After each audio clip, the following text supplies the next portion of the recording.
बात अब मार्केट की कर लेते हैं। G20 में पीएम मोदी के नेतृत्व की धूम रही और ऐसे में G20 से अलग रहने से यूरोप को लेकिन काफी नुकसान हुआ है। जापान की जीडीपी ग्रोथ में नेगेटिविटी देखी जा रही है। आपको बता दें कि भारत की जीडीपी ग्रोथ करीब 7% रहने की संभावना। हालांकि आपको बता दें कि प्रधानमंत्री ये दौरा करके वापस भारत आ चुके हैं और लेकिन इसी बीच जापान की जीडीपी ग्रोथ काफी नेगेटिव देखने को मिली। इसी बीच आकाश जिंदल मार्केट एक्सपर्ट हमारे साथ जुड़ चुके हैं। सर, बहुत स्वागत आपका भारत 24 पर।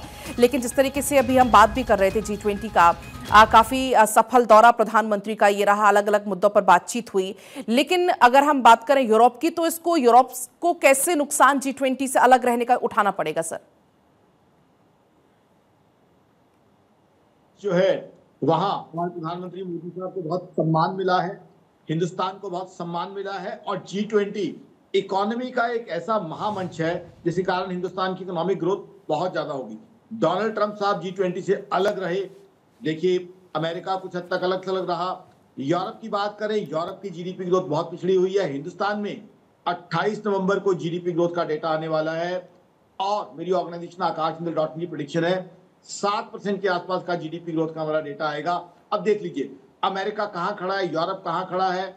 अमेरिका आज की तारीख में देखिए, जनवरी टू मार्च 2025 नेगेटिव जीडीपी ग्रोथ। यूरोप पे आ जाइए, जर्मनी यूरोप की सबसे बड़ी economy 2023-2024 negative GDP growth. Japan पे आ जाइए, जापान हिंदुस्तान के बाद दुनिया की 5वीं बड़ी अर्थव्यवस्था। जापान ने अभी लेटेस्ट क्वार्टर में नेगेटिव जीडीपी ग्रोथ दी है। तो हिंदुस्तान, किस तरीके से हिंदुस्तान को सम्मान मिल रहा है, चाहे G20 हो, चाहे ग्लोबल इकोनॉमिक फोरम।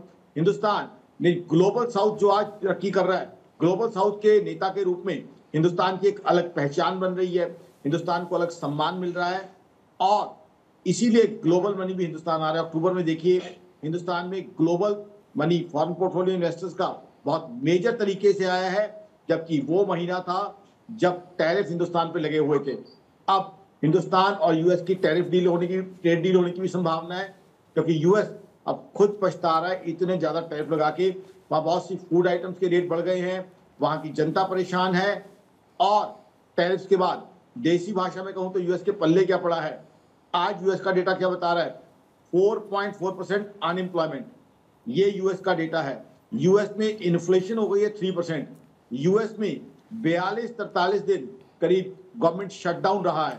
तो ये यूएस की हालत है।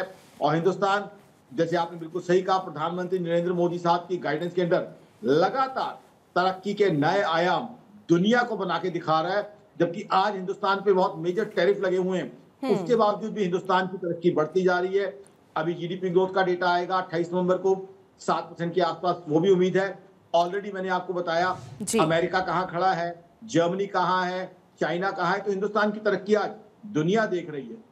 वाकई में सर, दुनिया देख रही है, दुनिया लोहा मान भी रही है हिंदुस्तान का। फिलहाल बहुत शुक्रिया सर आपका पूरी जानकारी के लिए।